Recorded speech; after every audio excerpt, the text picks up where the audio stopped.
Hi, and welcome to the Women in Business Show. This week, am joined by the awesome Kelly King. Now, not to give away too many of her secrets, but Kelly is an absolute powerhouse when it comes to running her business. She's brand new on the block, but not without significant experience bringing with her. So, Kelly, Iconic Wealth, welcome. Thank you, Jackie. I'm honoured to be here. I'm very excited to talk to you today. So, obviously, this is your business, but it's set up a bit differently, and we'll get to that. But, of course, the first question everybody wants to know is, how the hell did you get to where you are now? If someone asked me 5 years ago, did I think I would be here? I would say absolutely not. The idea of being self-employed was definitely not on my radar. I come from a self-employed family, so I knew the absolute hard work that was involved. I was made redundant from my corporate job of 22 years back in June last year, and there was a bit of a crossroads. Do I take the path of employment with someone else locally, or do I venture into small business? And a lady whom I'd worked with for a long time said, right, are we going to do this? And I thought, yeah, there were a lot of underlying factors, like being able to do things a certain way as opposed to what I'd encountered for the last 22 years. But so it was a surprise, but a very pleasant one. Yes. So 22 years as corporate. So that was working with one of the major banks. What was it before that? Was that your entire career? Is that, or was there sort of some bits and pieces before? Yeah, I had one job before that.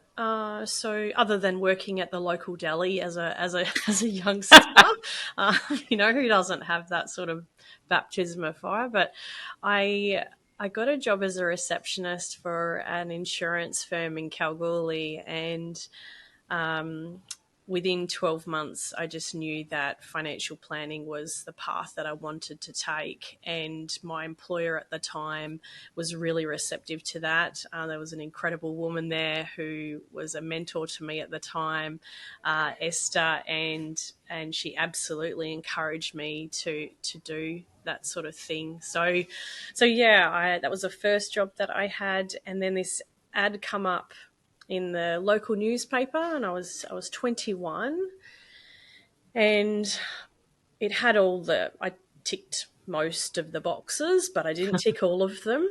So I was hesitant, like most women are, unfortunately. But I thought, I'll see, I'll give it a go. And I'm so fortunate that I took that leap of faith in myself. I ended up being the youngest planner that ANZ had ever recruited. And even before that, I was the youngest planner to get a license with Colonial, which was my previous employer to that. So I was fortunate enough to know at a young age there was no degree for financial planning. There was a diploma. I didn't even really know what a financial planner was before that. It was bizarre. So straight out of school and into that first reception job? Yes. I applied for two jobs at the time, actually. I applied for a job at a bank, funnily enough. I applied for a job at NAB, and it was as an assistant manager to a business lender, and I actually ended up getting both jobs, but the insurance agency contacted me first. And my family are old-fashioned values, which I think are really important. And my dad said to me, it doesn't matter if you want the job at the bank. The other place asked you first. You said yes. So that's the end of that conversation. And fortunately, because I ended up in a bank, I can see retrospectively where I would have ended up, like in business banking. And I know that path quite well. having watched it from afar, and I think, oh, that wouldn't have been for me. So I'm fate had it that I was supposed to take one job over another, I think. Yeah, it was a funny exercise. So was finances and juggling money and always what you were drawn to? No, my prerequisite for employment when I was at school was no weekends, indoors because I needed to be in air conditioning, no nights. Kalgoorlie, I get that. Definitely, and I wanted a business card. That was it for me. I wanted a business card, and that was my prerequisites, because all the women around me at the time had. I didn't know anyone that went to university. I didn't know any woman older than me that had a career. And this was quite normal to me. So all the women were either full-time mums or were doing the hard yards with things like teaching or nursing. And I thought, that's definitely not for me. That's really, really hard work. And I was like, no. So yeah, my needs were actually quite basic, and I had no intention of studying, absolutely none. And the School of Mines in Kalgoorlie was the only option. So, and I definitely didn't want to do any of that. So, yeah, I fell into this somewhat by mistake, or yeah, I do feel that there's something that's led me that way. I do like telling people what to do. Let's be honest. And I like organising people, as you know, and yeah, I do feel like I was destined to do this, but yeah, the past was not traditional compared to what you would do to get into this role now. Definitely. Right. So you grew up in Kalgoorlie? Or? Yeah, so I was born in Perth, and then we had a house fire, and then I remember, there was definitely some movement around the place, and we ended up in Kalgoorlie because we were struggling financially, and my dad was offered a job in Kalgoorlie as a manager of a construction of a earth moving company. So, and it came with a house. So I was 8 at the time, and it was bicentennial year, and he uprooted us, and we moved to Kalgoorlie. But it was we had a happy upbringing, but it was definitely with financial struggles, most certainly. And Kalgoorlie changed my parents' life. My dad was a very, very hard worker, and I think that's why self-employment was something I just repelled against, because he worked 6 days a week, 15 hours a day, and I thought, if that's what self-employment is, that's not for me. And he was he always seemed unhappy. But yeah, definitely Kalgoorlie changed our lives, but I knew I was never going to stay there forever. No, definitely not. It's one of those things that I guess from a time of trauma, which you probably wouldn't fully remember or fully appreciate being so young, but for your dad to then have an opportunity and your parents to decide to take all of themselves, all of their things. Yep. And Kalgoorlie is not the most hospitable place on the planet. No. Particularly, we're looking, 20, 30 years ago. Definitely. And it still had that outback, rough, pub on every corner, brothels everywhere, mining, hard-hitting culture, which is not really conducive to, running a small business. If he was employed by the business, yep. Or did he end up owning the business? He ended up going out on his own, and then with his younger brother. So his youngest brother came to Kalgoorlie with his wife, and they started a family there too.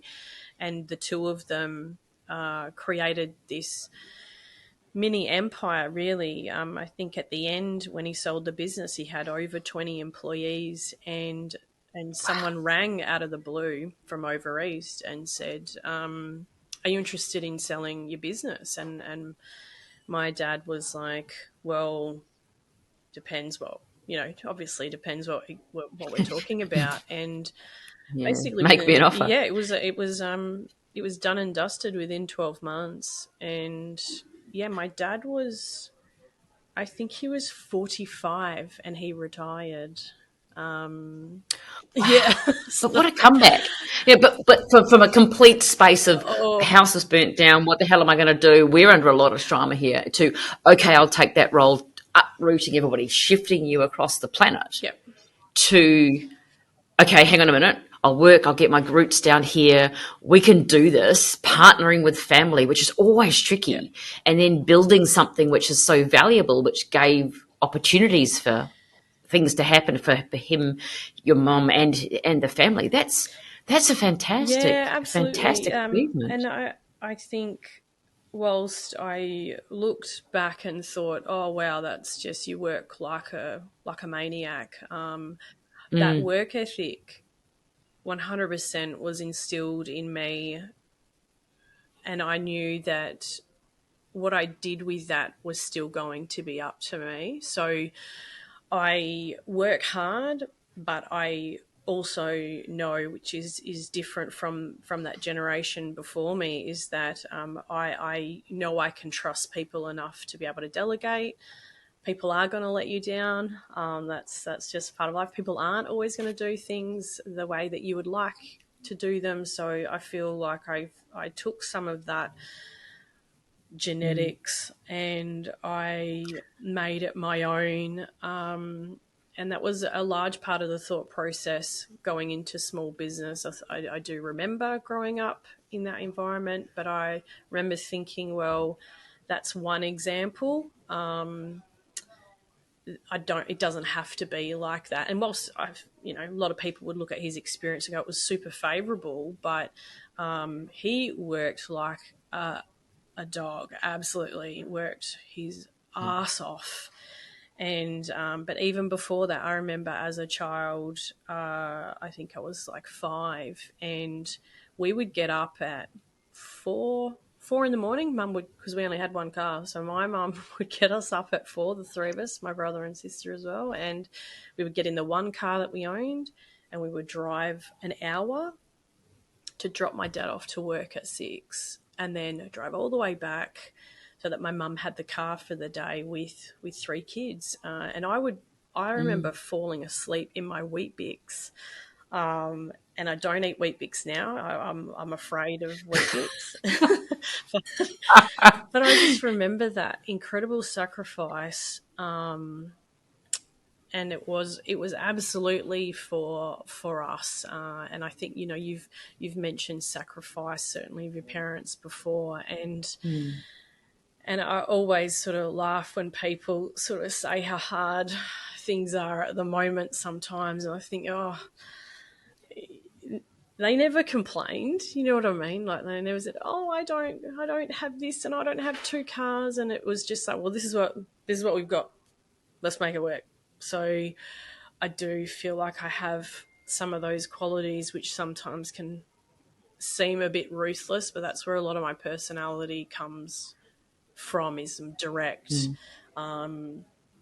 Trying to be more diplomatic as time goes on. We soften as we age, Yeah, apparently. definitely. I've had some hard truths as time has gone on, and you take those things on board and adapt, or you have a whinge about it. And yeah, I'm definitely evolving. I think we all are. So, when your mum was in Kalgoorlie, what was her role there? What did she do in that space with your dad being so flat out running the Oh, business? mum, What's a nice word for slavery? Mum. I don't know. It's generational as well. Like, my mum worked until I was born. I'm the oldest, and my mum worked until I was born, and then she didn't. She worked for us, in effect. I never had to look after my brother and sister when I was about 4 years older. Mum felt that that's not a responsibility for a child to have to look after their siblings. Or I didn't know when I finished school, and I moved out of home, I didn't know how to use a washing machine. No idea. I had no idea how to use a washing machine because I'd never used one. We were never really asked to do a lot, and my mum worked for dad, unofficially, and she would take Of his course. lunch every day. She'd make these, and she's an excellent cook. She'd make these beautiful big homemade hamburgers, and we'd go into the workplace and drop off his lunch. And yeah, so, and I think that's why, I guess, I thought, I thought the idea of being a receptionist was great, and I was an excellent receptionist, for the short period that I was one. But I thought, I want to work, and I feel like I'm probably more like dad. But I also know, having two small kids of my own and having had time off, that is the hardest job in the world, is looking after kids full time. So I do have much more respect for my mum now since having kids. We haven't always gotten along, which I think is quite common with girls and their mums. But yeah, I look at her and think, wow, how did you how did you do all of that? But yeah, she worked very hard, and generally not rewarded for it, like a lot of mums. Awesome. All right, we're going to take a quick break so we can get some music in, change a few brains around, and come back after the break and hear just what the heck Kelly's done with all this origin. Where her origin story took her. So, as well as women in business, I have a membership, which is just one of my favourite things to do in the world, where we have a group of women and a few men, mostly women, who come together and assist each other within a community to become leaders within their space. So if you'd like to join us, our membership opens soon. We've got a wait list. I'd love to see you come on board. You can either pop across and join our Facebook group, which is Amplify Your Audience. There'll be a link below. And if you'd like to join the membership, we also have a bit of a wait list. We only open just 3 times a year. So the waitlist for that is currently running, and I'd love you to pop over to the Arcamarai website, which is www.arcamarai, and I'll spell it, arcamarai.com.au. There'll be a button right there on my homepage, and it'll say join the waitlist, and then we'll get you in that sequence, and you'll know immediately that opens again. Welcome back, and of course we're with the awesome Kelly King from Iconic Wealth. Now, if you remember before the break, we got to a bit about how the heck she got to Kalgoorlie and the incredible job that her mum has done, unpaid slave apparently, within that space of her dad running a small business. Now, Kelly, this has sort of kind of coloured a lot of the decisions that you've made, that framing, that initial resistance to obviously running a small business of your own. Would that has your decision to go into wealth management, was that coloured by that experience of what it was like to go through that time where you knew things, you were aware as an 8-year-old and obviously when you were younger that things were a bit sort of kind of tight and hectic, and your dad running a small business and how the finances of that went? Or was that just something which didn't really It didn't impact definitely anything? didn't shape the type of work that I wanted to do, but I think my youth made me realize that material things aren't important, and they're not going to bring happiness. The more I've earned, say, I don't necessarily change things. I've certainly, even as an adult, been in struggle town financially, certainly in the early days. But no, I didn't pick money because I didn't have any. It was more the relationships and the problem solving and those types of things. But the pivotal moment of deciding that I wanted to move from reception to financial planner was certainly around the fact that my employers at the time, this woman, Esther, she actually is a OAM. She just does so much charity work, and I'd never met a woman like her, and she made me think it Right. was possible to do whatever I wanted to do. You know, you're smart, you work hard, you use initiative, like there's nothing stopping you. And I guess I'd never thought beyond that. And at the time, unfortunately, I was in a relationship that I'd moved out of home with my boyfriend, and he sort of was becoming quite volatile and mood swings, and he started to get quite violent, and work was like this safe space for me, a place where I felt in control of my destiny. And because I didn't discuss any of it with my family or pretty much anybody, I would go home and just be afraid of what was going to happen. And I thought, if I have more money, then I can leave, and I don't need I don't need to bring other people into that. So moving from a reception work to a career would mean that I would be financially independent, because I kind of had to stay with this person because I couldn't afford to live by myself, not without discussing the situation I was in with my parents. And they would, my dad had guns, so I wasn't.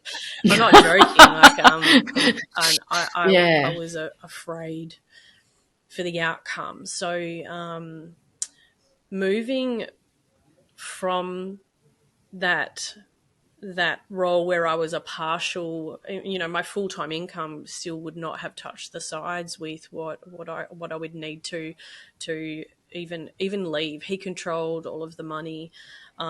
He had racked up a lot of debt, and basically, when I made the decision to leave, he basically said, "Well, I'm not going to repay anything, and you're going to be fucked," basically.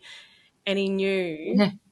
Wow. that by this time I was working at the bank, he knew that if I was bankrupt, that I would lose my job, because bankruptcy would negate my employment contract because Yeah. of the role that I was in. And I was like, oh, I'm still not going back. I'm like, I will Yeah. do whatever it takes to make this happen, but coming back is not an option. And my life was threatened.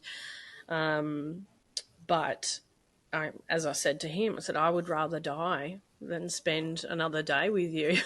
And I shut the door, Oh, and I laugh about it now. But that experience, at the time. Wow. has also shaped a lot of my mental health in a positive way, because if if if I find that any relationship is not conducive to my values or makes me feel good about myself, and I feel that that person's motives are not true, then I will kick them to the curb. So yeah, family.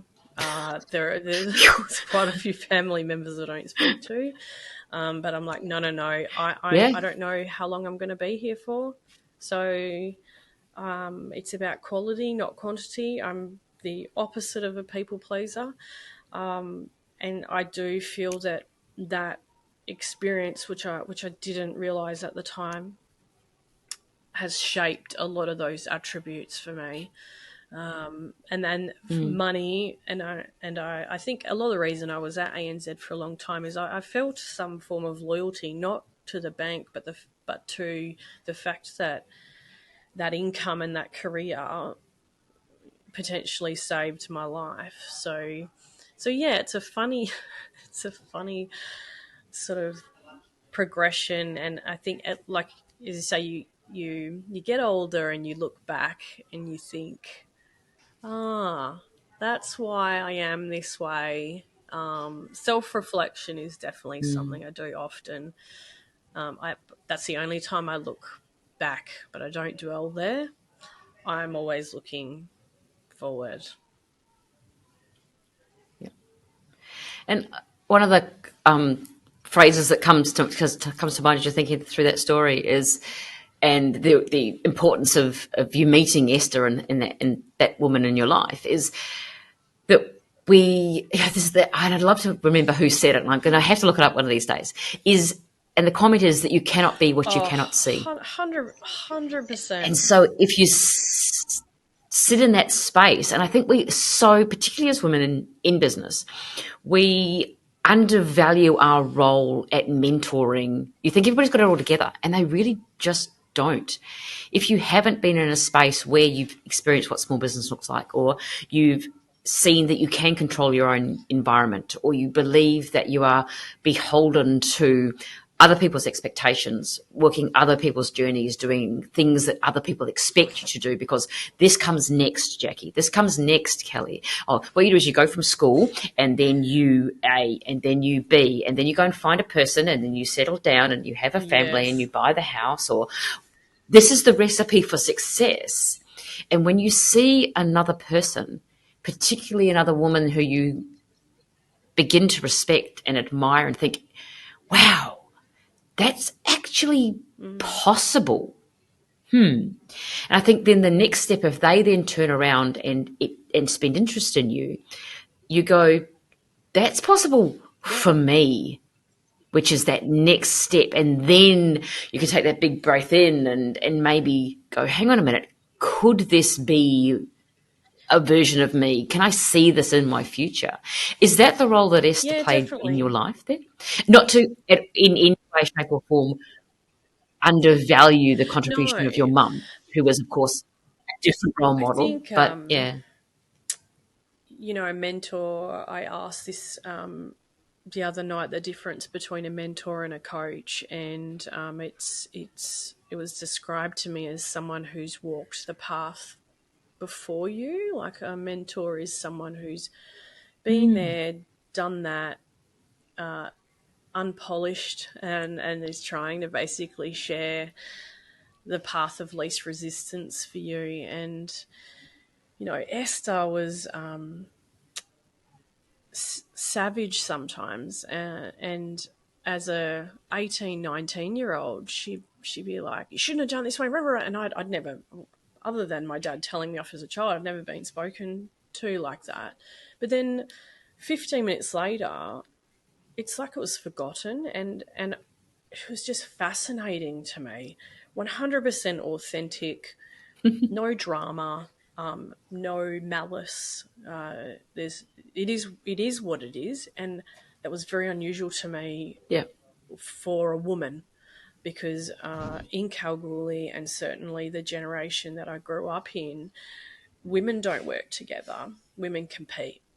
And if you're not talking about someone, what are you talking about? It's that, whilst Kalgoorlie is a massive place, even back then, I think 25% or less were women. And it was just this competitive nature, a high school type of nature. And it was, I didn't know any different. And so she was, once I understood the psychology behind her, I was like, oh, okay. Yeah. if you want something done differently, your delivery is not fantastic, but I get it. Yeah, But at being least you're being clear clear. Yeah. and authentic. And I think since then, I've always craved that with other people. I've craved genuine, genuine relationships. Talking, what do they say? It's like scuba diving instead of snorkeling. I want to be with people who are going well down below the surface. I don't want to snorkel. So I love that metaphor because it describes me Yeah. to a T. If we're just going to spend time just, oh, how's the weather, and oh, everything's lovely all the time, I'm like, you're probably not going to be spending much time with me, unfortunately. But yeah, she was just it was so matter of fact. Like, it wasn't like, oh yes, you should do this, and it was like, well, why wouldn't you? Why wouldn't you do that? Yeah, yeah. How are you not in my head? Obviously, it Yeah. wasn't even a female thing. It was she just didn't care what other people thought. And a funny story, my dad, when I told him I was going for the job interview, there's a small insurance firm called Road Knight and Associates, and the lady I'm talking about is Esther Road Knight. Incredible. And my dad says to me, oh, I'm like, what? He goes, oh, look, nothing to do with you or your capabilities, darling, but I've had a few run-ins with Esther at council, you know, because she was on council. My dad was a business owner, and they would. Of course she was. Of Totally. course she was. She still has her finger in lots of pies, community orientated.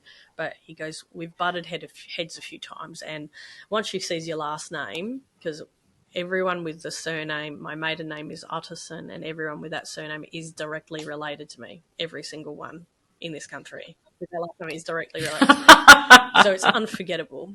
So he goes, once she sees your last name, I'm sorry, but you probably got no chance. I was like, oh, well, you know.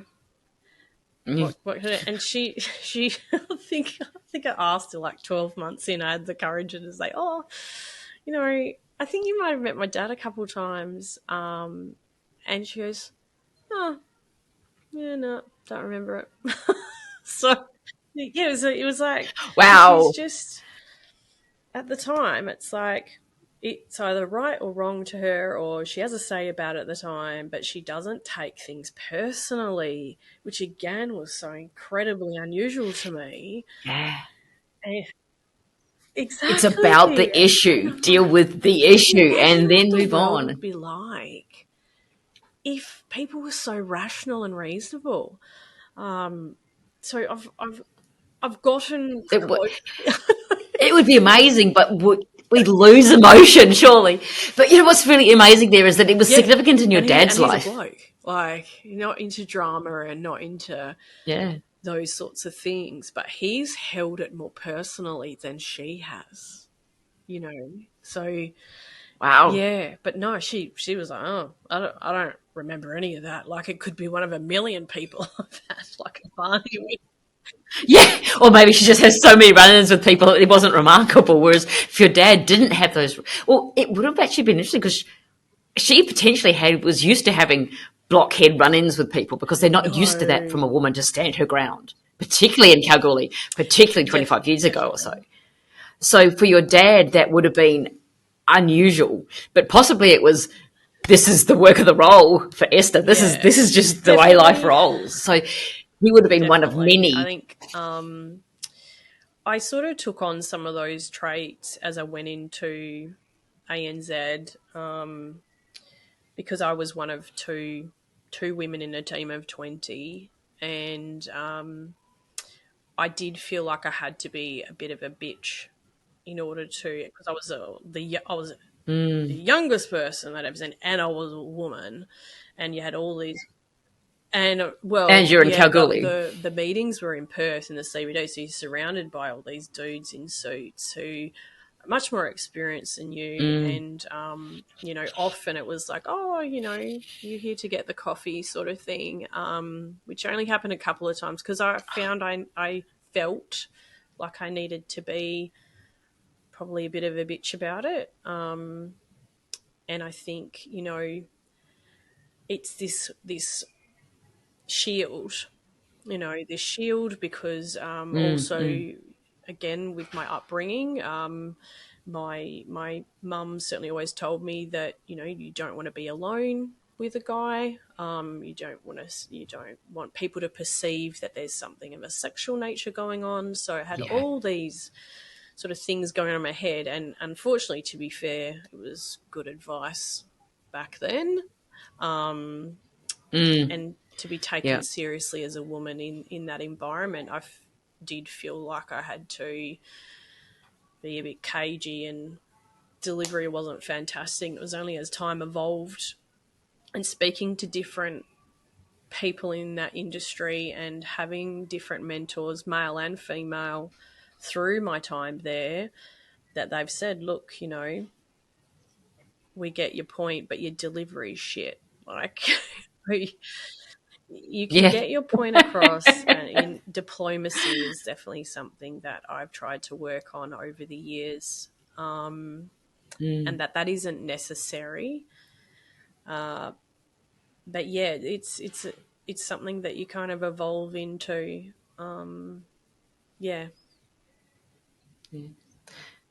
I had a sort of thing. I grew up, with a great family, some interesting, journey things along the way, as I think everybody does. That's just what life looks like.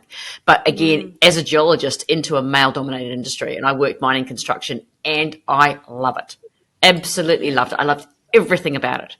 But again, that same, I need to show up like this because, and funny story that you wouldn't actually pick it is, I actually managed to create a bar fight by accident. As it turns out, being the health and safety manager on site, I didn't go to the wet mess too often because I'd have that argument with people.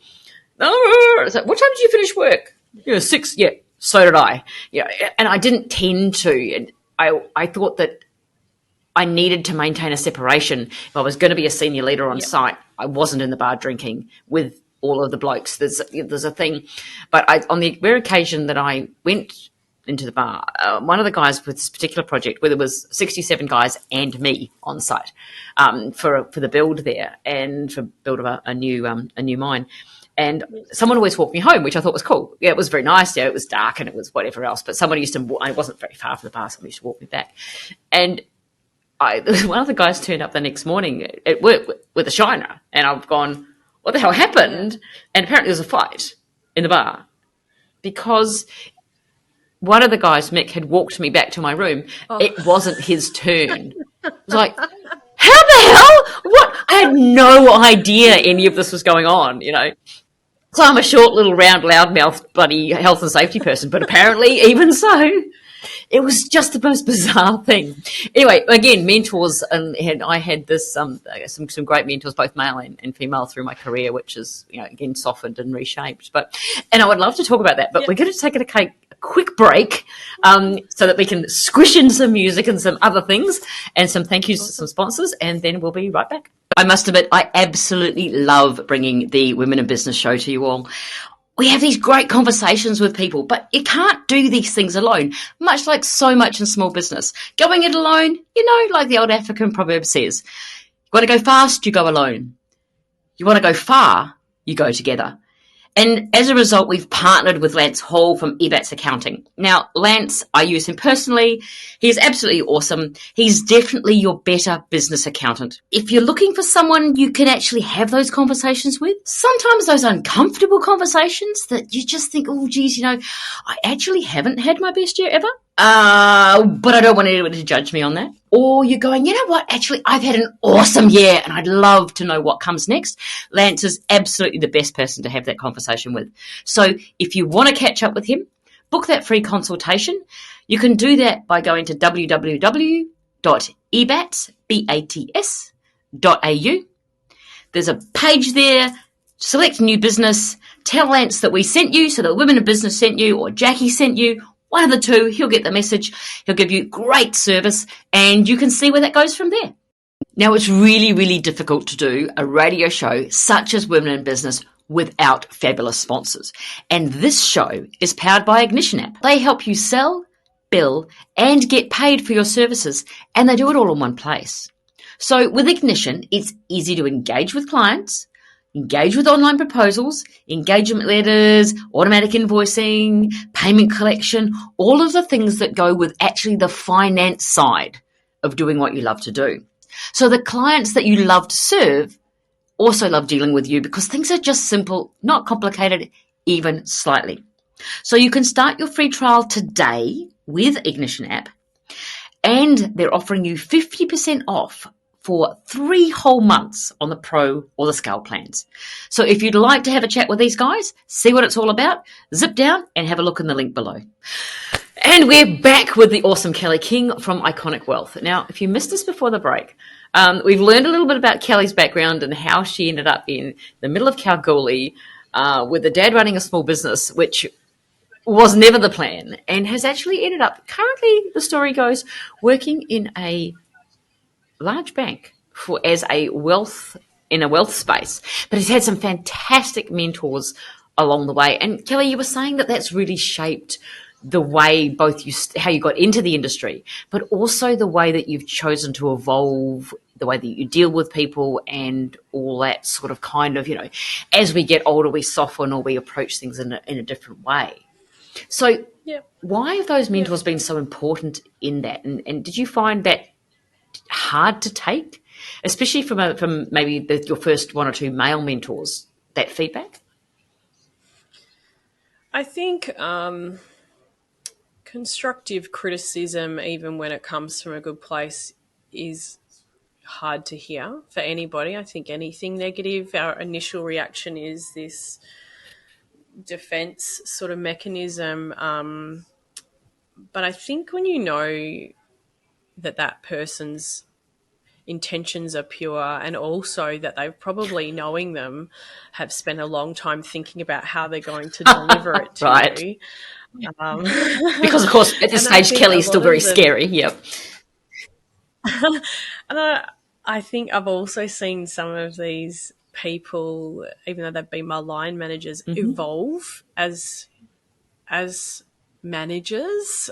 So I think we become more empathetic to all of us being on the journey. So even a mentor, someone you're looking up to and respect, you can see that they're also evolving. They're not the sensei, the be all and end all, and there's nothing left to learn. And I respect that. I have mentored, I think it's probably about 10 or 12 junior planners in my career at ANZ. They were typically sent to me to try and get that well-rounded, soft skill set and organisation. Obviously, that's always been one of my good traits from a business point of view. But those soft skills and the relationship building that can't be taught in the degree, which is currently the pathway that people take now. So it's also building relationships with referral partners, which is a different skill set. A relationship with a client is different to a relationship with a referral partner. And to me, I believe gone are the days where it's just an exchange of business cards and, well, I do this and you do that and we complement each other, so you just send me some phone numbers. That's dead.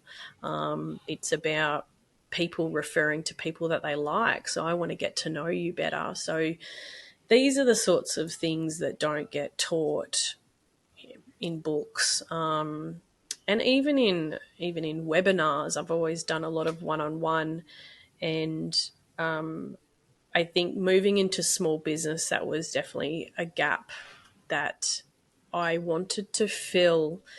And in my industry at the moment, to take on a junior planner legally requires a professional year. So they are not able to give advice. They have to be completely supervised at all times. And first year of business, it's not financially viable to pay someone to shadow you. So I thought I have all this information and this motivation to continue to help people on the path that I've helped them. The difference now is that I have the overlay of the business side of things. So I'm about to launch a mentoring program which has 4 different elements, and that's ranging from new entrant planners, so really fresh, finished degree, and are wanting a bit of diversity from, say, their existing mentor, because they would be partnered with someone or a group, and I guess I'm offering additional content to that on a one-on-one space. And then in the middle, I've got existing planners who maybe are feeling a little bit not lost, but wanting to take that next level up and find themselves and really shape the type of planner that they want to be. So to take that next step. And then the third lot of financial planners would be people considering moving from employment to private practice. So I'd love to share the things that I would never do again. Right. So and I wish, because there's so much stuff relative to practice in financial planning that doesn't apply to other businesses. I wish I had someone that I could have paid to be able to help make this path a lot easier. So that's the aim of that segment. And then the fourth one is for small business. So that doesn't have to be in my industry. It can be in any industry, but I think service would be better, given that's my type of business. I can relate to that best. And that can be anything from understanding finances, understanding their accounting, building relationships, and again, taking things to the next level. So not at startup phase, but probably in that middle range where they're wanting to take it to the next level, and one-on-one. And I'd probably look at taking 3 to 4 at a time maximum, because I still intend to spend a lot of time on my client base. But I know I have the capacity to do that as well. So that is Inspire at Iconic, which is currently under construction. Should be ready to roll from November. Brilliant.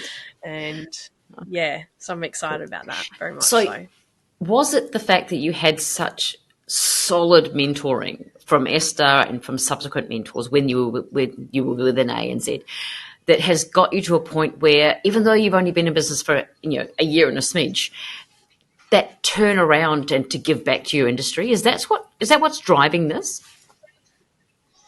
I think I've always been driven to give back.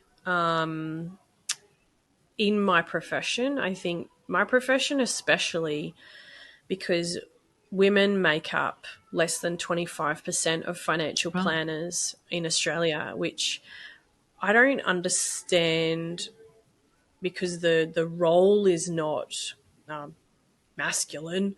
It's actually, I think there are a lot of feminine qualities about it, to be honest. There's lots of paperwork, there's lots of talking, and relationship building and getting to know people and being organized. And I'm thinking, I don't, from the actual role itself, but I'm finding that because it is so male orientated, that a lot of the flexibilities that women typically want, that's where the barriers come up. And that's why they go, well, that's probably not going to be conducive to me starting a family, which I can contradict that. So I've had 2 kids, studied full-time, worked full-time. You can make it happen if it's something that you're passionate enough about. So I want to enable more people to feel that they can do all of those things and have a successful career in this industry, and also have a successful, happy home life as well. It doesn't have to be a choice. And I understand that element because I think early in my career, I did feel like it was a choice. It was made pretty clear that having kids was a career ender. So I felt I needed to establish myself very firmly in my career in order to look at having children. So I definitely parked that. So I don't want that. Fortunately for me, I was lucky to be able to have children my late 30s and early 40s, but not all of us are that lucky. So I want to educate people around the fact that you can, certainly in this day and age, we're as flexible as we've ever Absolutely. been. So I want to see more of that. But professionally, yeah, I love this profession. I could never imagine doing anything else. In terms of community, I do probably spend 8 to 10 hours a month on community initiatives because I feel very, very fortunate to be in the position that I'm in. I think that's where the drive of giving back comes from. It's always been something early on. You know, I'm lucky. I have health. I have supportive family. I have lovely friends. I have a roof over my head, and I know there's a lot of people out there that don't have that. Okay. Just circling back to that idea about why there's so few women in financial planning, aside from that stories which have been told, industry stories or myths, if you like, that you can't have it all, you can't have a family, you can't do this, you can't do that. Do you put any ideas around the fact that so often a woman has a completely screwed up money story? You know, the stories that we tell ourselves around money, around our worth, around, and this, I have this conversation so often with small business owners, particularly around their women who are, when they're struggling with their pricing and putting oh yeah, but it only cost me $12 to make it, so I can't charge, because they're not about putting their time in. Is there a factor there, do you think? Or is that a small business thing with your coaching you're finding people's money stories are screwed? I think you'll find there's a lot of content out there relative to money behavior. So, money coaches, which is a role that sort of sidelines what I do, they spend a lot of time around the psychology of why people spend the way that they do. I don't know that that's just female related, but I think women, well, I know women have the lowest amount of financial literacy in this country also. And I don't know whether that does edge back to the caveman mentality where we're going to be looked after. So I don't really need to focus on that. And I'm a massive advocate, obviously, because of the situation that I've been in before, that financial abuse can happen to anybody. You know, I came from a good family. I I had a good job. But I loved him, so everything was in joint names. Because that's what you do. And I worry when I see those things now, because obviously for me that was 25 years ago. But I remember I would see and I still see people all the time where I go, especially younger girls, and I'm like, you do have your own money, right? Because things can just happen so quickly, and I worry that the old fashioned nature is still around. It is still very much around. So people not paying enough attention. I think more the concern I would have now for people is the need to purchase things to impress strangers. That is a massive concern for me. Afterpay, zip pay, not saving for things is a massive concern. You can't lay by a lot of things these days. It's pay get now and pay later, and it's a terrible behaviour. But what do you do when the world is changing and forcing you into that space to resist it? Yeah. Because that's what it is. No one's making you do it, but how can you resist that temptation? So I do.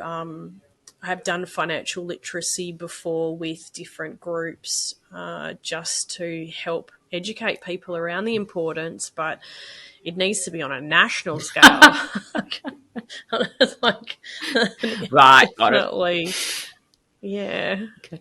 So, talking to small business owners, and particularly with all of this coming together, where they're looking at setting up businesses, they're looking at it's employing themselves within their businesses, potentially employing others within their business. I mean, I must admit, every time I bring on a team member, I feel like I'm taking on their entire world. I feel so responsible for all of the things. Yeah. So when people are at this stage and setting up their businesses, and I appreciate that because obviously you work in wealth, that all things with any financial is always general advice and see your someone specific. So I'm not asking you to give advice to people here, but Yep. if they can just do one or two things, where do they start with taking control of this and making sure that, they are set up well for the future, for their families, for themselves, for anything there? I think that understanding the cost to serve is extremely important, and we are empathetic beings in terms of women, and we absolutely do naturally worry about the person on the other side. And it's not that it's being selfish, it's self-preservation. You need to look at the cost to serve and then work back to, how do I generate an income for myself? Because you are not you're not a charity. You're not doing this for free. Otherwise, go and volunteer. Go and volunteer. And I would say to someone, think about it this way. So if someone came to you and wanted the service and said, can I have it for free?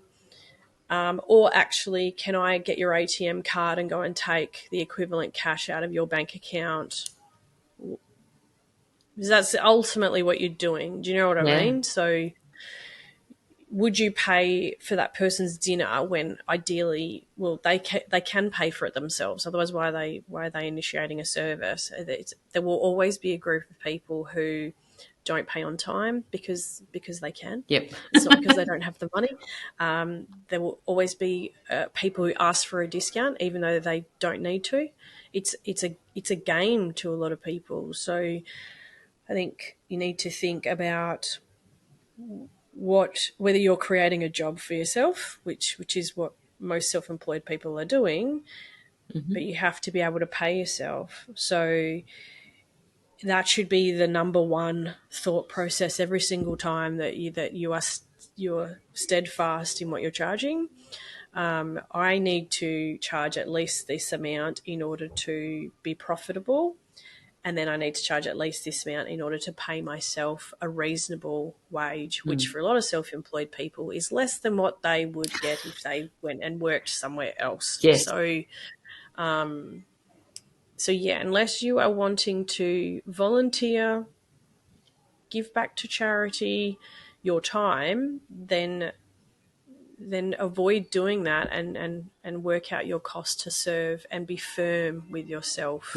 So, and practice. So I would always, because a lot of the time at the bank it was mandated what we were charging, and whenever they would change it, you'd say to yourself, okay, I don't think this other person's going to like it, but that bias is my own.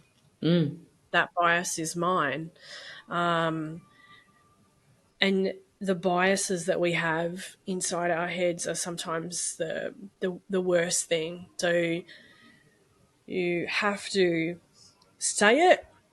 Okay, this is going to cost this. And then you just leave it. That's how much it costs. But if you make it mandatory for yourself, then it can happen. So as of Monday, set yourself a time. If today's not the day, make it on Monday. As of Monday, and write it. Write it on a Post-it note. Write it wherever you need to write it. But you go, as of Monday, this is what my new price is. And you know why you're doing that. It's not because you're greedy. It's never going to be because you're greedy. It's because you go, I need at least this in order to survive. So yeah, I think being stricter with yourself, and repetition, which is something we've talked about before, is repetition. New price is blah, blah, blah.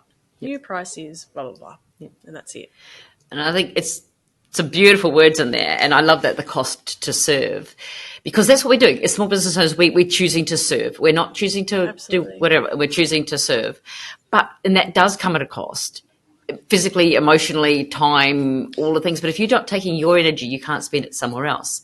And I think one of the things which is very, very interesting is, for some reason, small business owners get into their heads that small business owners have no money. So, you're a small business, so I need to discount you. It's like, dude, or mates rates. As far as I'm concerned, mates rates, you know how much it costs me to run my business. It should be plus 10% because you know I'm undercharging you. But it's an interesting conversation of those stories. And we do, we make assumptions. And I've got another thing which I say so often when I'm running workshops or I'm teaching with one-on-one clients for small business owners. It's, somebody needs to be the most expensive in your industry. Why can it not be you? Yeah. Because somebody is. And look, I'm going to find out what the middle of the pack. Who wants to be average? Yeah. Be extraordinary. With that extraordinary price comes obviously extraordinary service and extraordinary commitment and all those things. Work hard. Don't break yourself, but you serve. You deserve. This is what you do. It's okay to make a profit. Absolutely. Otherwise, save the drama and go and volunteer. Yep. There's plenty of volunteering opportunities. Yep. Or decide that small business isn't for you. And that in actual fact, if you need I don't set the pricing, this is that, go and find a job. There's some fantastic jobs out there where you can make great money. Yep. Go and work for another small business. Go and use your small business brain with somebody else's small business brain and change the world.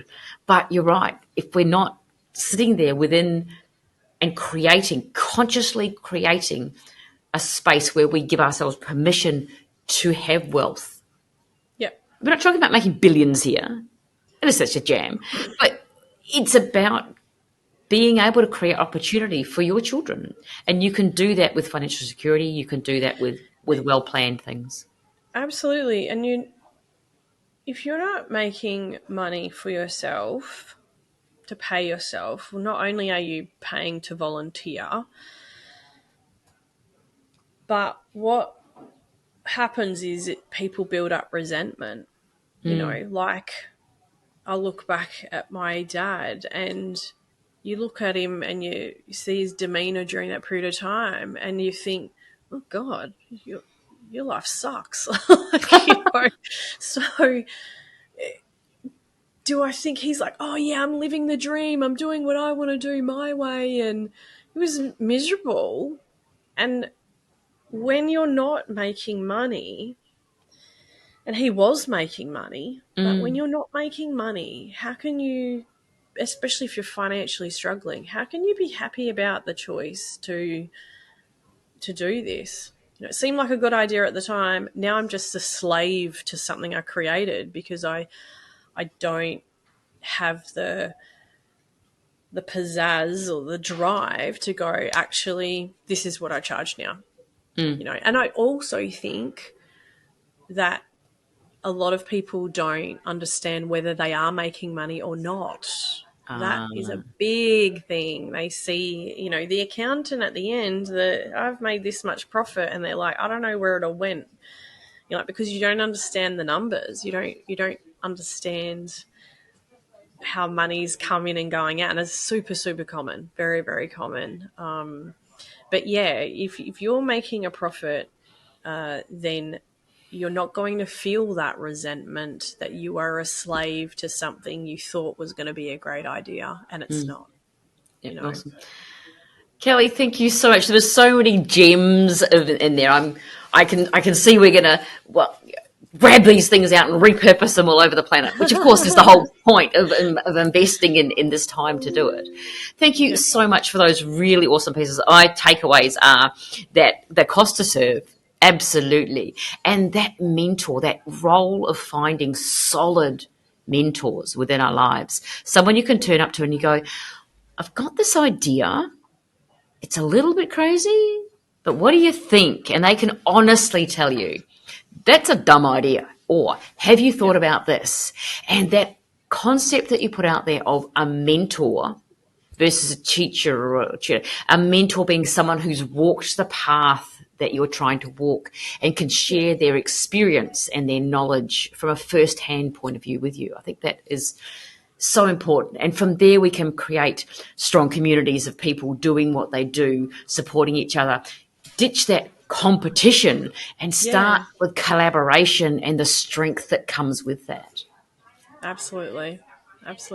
Awesome. Well, look, so forward, what we're going to do is jump forward in time, have you back in the new season to find out how all this mentoring's going and to check that you're still with us. How does that sound? That sounds amazing. Thank you so much for having me. I've had an awesome time. Cool. No worries at all. We'll catch you next time. So, guys, all of Kelly's links will be in the show notes here. She's an incredible person to catch up with. I am honoured to call her a friend as well as a business bestie. I'm now realising just how lucky I am to be on her Christmas card list. Not wanting to piss her off, obviously, because I still want her as part of my life, but I need to make sure I'm adding value to our friendship, obviously, or she's going to kick me to the curb. So everything will be down in the bottom. Please reach out to her. She is incredible. We didn't even get to talk about her brilliance in retirement planning and all that sort of kind of stuff because we're too busy talking about her life. But there is a whole dimension to Kelly. It's absolutely worth. Just be aware she will screen you, and you'll, which means that you'll be fit for each other and you can go on to really generate some awesome things for your retirement. Kelly, thank you so much again, and I look forward to catching up with you super soon. Thanks, Jackie. All right, I'm going to